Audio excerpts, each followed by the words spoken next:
la salud del paciente. Entonces, el monitoreo hospitalario va a constar de básicamente 5 parámetros. En realidad son 7, pero 5 son los más, lo que podemos ver de manera constante. Y estos 5 vamos a recordarlos por las vocales: el A, E, I, O, U. El A de saturación, recordemos una saturación mayor de 90. El E de temperatura, que no esté febril, por debajo de 37.8. La presión sistólica, una presión sistólica por encima de 90 milímetros de mercurio. El corazón, que nos damos una frecuencia cardíaca que esté por debajo de 100. Y pulmones, que hablamos de frecuencia respiratoria, que tiene que estar por debajo de 24 respiraciones por minuto. Estos 5 parámetros sumados a un adecuado nivel de conciencia, o sea, la ausencia de un trastorno del sensorio de reciente inicio, ¿no? Y asociado a una adecuada tolerancia oral, va a poder hacer que podamos pasar a este paciente a tratamiento por vía oral y posteriormente darle el alta. Las guías nos indican que si estos cuadros, si solamente uno de estos parámetros está alterado, aún podemos pasar de vía oral, pero basta que esté de 2 a más de estos parámetros alterados y el paciente indica de que hay una mala evolución. Si hay una mala evolución en un paciente con neumonía, inmediatamente por favor pídanle PCR y radiografía de tórax. PCR para ver si hay alguna sobreinfección por agente bacteriano o una mala respuesta al tratamiento por este agente bacteriano, y una radiografía de tórax para poder ver alguna complicación o alguna sobreinfección a nivel de estos pacientes. Pero si el paciente va bien, que es lo que todos queremos, tenemos que darles de alta. Tienen que dar de alta, por favor, no empollen. Es importante informar al paciente de que los síntomas todavía pueden persistir a pesar del tratamiento exitoso, y la fiebre todavía puede persistir de manera esporádica con pequeños picos febriles en determinadas horas del día por una semana, desde el inicio del tratamiento.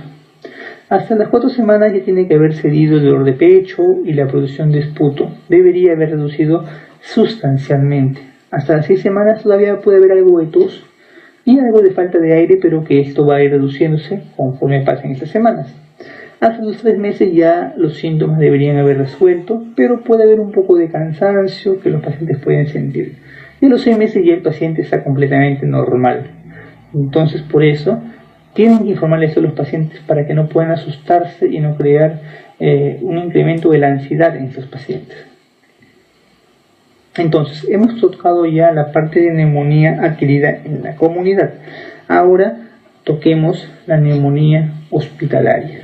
Ahora, la neumonía hospitalaria, ¿por qué es importante enfocarla como hospitalaria? Porque la presencia de gérmenes en el hospital va a ser muy distinta a los gérmenes que existen en la comunidad. Estos gérmenes hospitalarios van a ser mucho más agresivos y muchos de ellos van a ser resistentes a múltiples antibióticos. Entonces, tanto la neumonía adquirida en el hospital como la asociada a ventilador y como la asociada a cuidados de la salud van a requerir algunos estándares o scores para poder determinar si tienen riesgo de infección por gérmenes multidrogoresistentes. Entonces, vamos a definir bien estos 3 tipos de neumonías que son básicamente intrahospitalarias.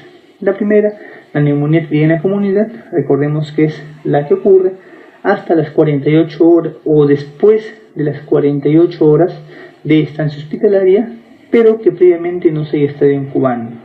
Y si te dicen hasta cuántos días posalta, hasta los 90 días posalta.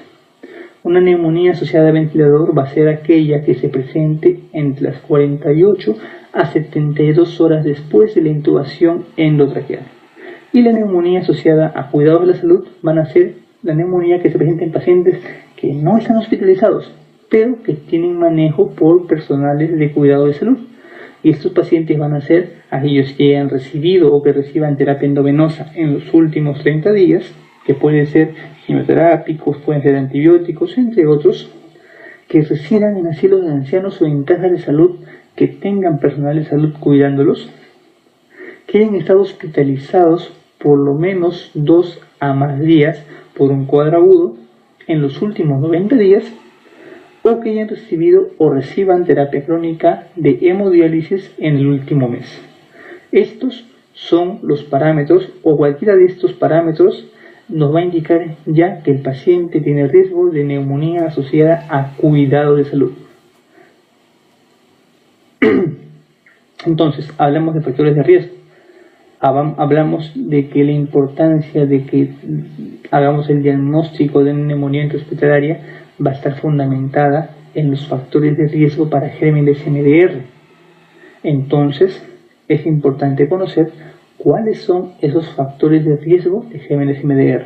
Una neumonía adquirida en el hospital no necesariamente va a tener que ser por un germen MDR. Hay factores de riesgo que pueden inducir a la presencia de esos gérmenes. ¿Y cuáles son? Vamos a recordarlos por A, E, I o U. Se dan cuenta que la mayoría de neumotenias que tenemos son con las vocales y son neumotenias fáciles que tenemos que acordarnos. Entonces usemos el A y U para todo, ¿no? A de antibióticos, o sea, pacientes que han estado usando algún tipo de antibiótico en los últimos 90 días. Esto, recordemos que también entra como un factor de riesgo en neumonías en la TS-ICSA. Resistencia, E de resistencia, es decir, que haya una alta resistencia tanto en la comunidad como en el hospital a determinados gérmenes. Inmunidad, que el paciente tenga alguna enfermedad que disminuya su inmunidad o que use algún tratamiento inmunosupresor. Pacientes con diabetes, pacientes con quimioterapias, son factores de riesgo para gérmenes MDR. Pacientes que estén hospitalizados ya, pero mayor o igual a 5 días. Es decir, la estancia hospitalaria larga es un factor de riesgo para gérmenes MDR. Y pacientes que tengan factores asociados a cuidado de salud. ¿Cuáles son esos factores? Vamos a recordarlos nuevamente. Otro A, E, I, O, U. Dan cuenta que para todo es el A, I, I, O, U. Fácil de recordar. Repasen esta clase y van a acordarse todo eso y van a poder romperla en las visitas médicas. A, de antecedentes familiares de gérmenes MDR, o sea, que tenga un familiar que haya tenido un germen MDR, que vamos a ver posteriormente cuáles son. E, de resistencia o residente de asilo de ancianos. Y, de diálisis crónica en el último mes. O, de hospitalizado 2 o más días por un cuadro agudo en los últimos 90 días. Y U, de infusión intravenosa. Infusión intravenosa por algún tratamiento que puede ser antibiótico, puede ser quimioterápico, etc. También es un factor de riesgo para cuidado de salud, y estos pacientes con factores de riesgo para neumonía por cuidado de salud también tienen factores de riesgo para MDR, y es por eso que este término se incluyó dentro de las guías para manejo de neumonía intrahospitalaria, porque estos pacientes tienen de por sí ya un factor de riesgo intrínseco para gérmenes MDR. La antibioterapia empírica va a depender entonces de que haya presencia o no de estos factores de riesgo, estancia hospitalaria alta o alguno de estos factores de riesgo que hemos estudiado. ¿Cuáles son los gérmenes MDR? Tú te preguntarás. Básicamente están las pseudomonas, están los gram negativos pero que son BLE, Klebsiella, E. coli, el Acinetobacter, que también produce beta-lactamasa de espesor extendido. Incluso ya hay resistencia a los carbapenens en sus agentes. Tenemos que utilizar tratamientos como la ampicillin, agentes MARSA y Legionella. Pero ¿cuáles son los gérmenes no MDR? Gérmenes que son muy similares a los que hay en la comunidad. También hay gérmenes de la comunidad o gérmenes sensibles en el hospital, no toda resistencia alta. Tenemos el neumococo, el Haemophilus, el estafilococo, pero sensible a meticilina, y los gram negativos. Entonces, en estos casos, lo que se promueve son tratamientos con ceftriaxona, 2 gramos cada 24 horas, quinolonas como el levofloxacino o el moxifloxacino, ampicilina sulbactam y ertapenem, que es un carbapenem que cubre muy bien gram negativos, pero que no cubre pseudomonas. No tendría por qué cubrirlas, ¿no? Porque hablamos de gérmenes no MDR. En gérmenes no MDR no entra la pseudomona. Entonces podemos utilizar un agente que cubre negativos pero que no cubre Pseudomonas. Y en pacientes MDR sí tenemos que utilizar en Pseudomonas dos antipseudomónicos que pueden ser como beta-lactámico antipseudomónico. Puede utilizarse cefepime, ceftazidime, impenem o meropenem o piperazina tazobactam, y esto asociado o a una fluoroquinolona que puede ser levo, cipro, o una aminoglicosis que puede ser amikacina o gentamicina. Y si tenemos presencia de un germen MARSA, tenemos que utilizar vancomicina o en todo caso linezolid. Y con esto vamos a resumir cuál sería nuestro flujograma de acción en un paciente con neumonía intrahospitalaria. Todo paciente que tenemos diagnóstico de neumonía hecha en el hospital, tenemos que buscar el agente etiológico. Es importantísimo tomar cultivos. Cultivo de esputo, muestra de gran esputo, hemocultivos, para poder determinar cuál es el agente causal. Y tenemos que iniciar antibiótico-terapia empírica temprana. Antes se decía de que la antibiótico-terapia tiene que iniciarse antes de las 4 horas, sobre todo en neumonías adquiridas en la comunidad. Después de ese tiempo pasó a 6 horas, pero actualmente se dice que es lo más rápido posible. No tiene un tiempo exacto, pero sí tomar cultivos. Y después de esto, de haber iniciado la antibiótico-terapia empírica, tenemos que evaluar a nuestro paciente a las 48 y 72 horas. ¿Qué cosa evaluamos? Dos cosas. ¿Cuál es su evolución clínica? Y tenemos que ver los resultados de los cultivos. Y con esto podemos ver si tiene una evolución clínica buena y un cultivo positivo. Entonces hicimos el diagnóstico, dimos el tratamiento, ahora hay que desescalar. Cambiamos el antibiótico o a un antibiótico que cubra el germen, pero que el antibiótico tenga el menor espectro posible. Es decir, si tenemos un estafilococo aureus sensible a oxacilina y le hemos iniciado vancomicina, no tenemos por qué seguir con vancomicina. Bajemos oxacilina. Si tenemos un paciente con un neumococo que es sensible a penicilina, no tendríamos por qué darle ceftriaxona, podemos seguir dándole penicilina. Si tenemos un germen, se me ocurre una E. coli que es sensible a quinolonas, démosle quinolonas, pero tenemos que dar el antibiótico que tenga el menor espectro y que sea sensible, o que el germen sea sensible a ese antibiótico. Y la duración debe ser entre 7 y 8 días, no más.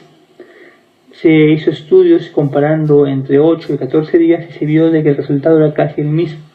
La única diferencia era que los que tenían más días con un antibiótico tenían mayores efectos adversos secundarios a la ingesta de antibióticos. Y es por eso de que el tiempo de tratamiento puede ser de 7 a 8 días. ¿Qué pasa si el paciente tiene una buena evolución clínica pero tiene un cultivo negativo? Entonces, si ha respondido bien y tiene un cultivo negativo, posiblemente no haya sido bacteriano. Y en ese caso hay que considerar el retiro de los mismos. Si un paciente tiene mala evolución y el cultivo fue positivo al germen y le estamos dando el antibiótico, hay que cambiar de antibiótico. Posiblemente el germen no sea sensible a ese antibiótico que le estamos dando y tenemos que darle un antibiótico con mayor espectro o mayor fuerza. Pero también tenemos que buscar algún otro patógeno que esté causando este cuadro. Si el paciente sí es sensible a ese antibiótico, pero sigue con mala respuesta, entonces hay que buscar otro patógeno, hay que buscar alguna complicación, algún acceso, efusión pleural que esté causando la persistencia de síntomas, buscar otro sitio de infección a distancia. Por ejemplo, si es un paciente que tiene una neumonía y con un hemocultivo positivo para E. coli, que tiene una neumonía por Staphylococcus aureus, si tiene una neumonía por Staphylococcus aureus con un cultivo positivo para Staphylococcus aureus y no responde a tratamiento con oxacilina, siendo sensible a oxacilina, quiere decir que posiblemente haya algún otro foco lejano, una endocarditis, una osteomielitis, una artritis que esté causando la persistencia de síntomas. Y si todo esto se descarta, tenemos que buscar que sea una causa no infecciosa. Neoplasias o enfermedades autoinmunes pueden causar sintomatologías similares a las bacterianas, pero con persistencia de la fiebre. Y si la evolución es mala y el cultivo es negativo, tenemos que buscar nuevamente redireccionar nuestro planteamiento diagnóstico y buscar otro sitio de infección. Con esto hemos llegado a su fin, a la parte de neumonía.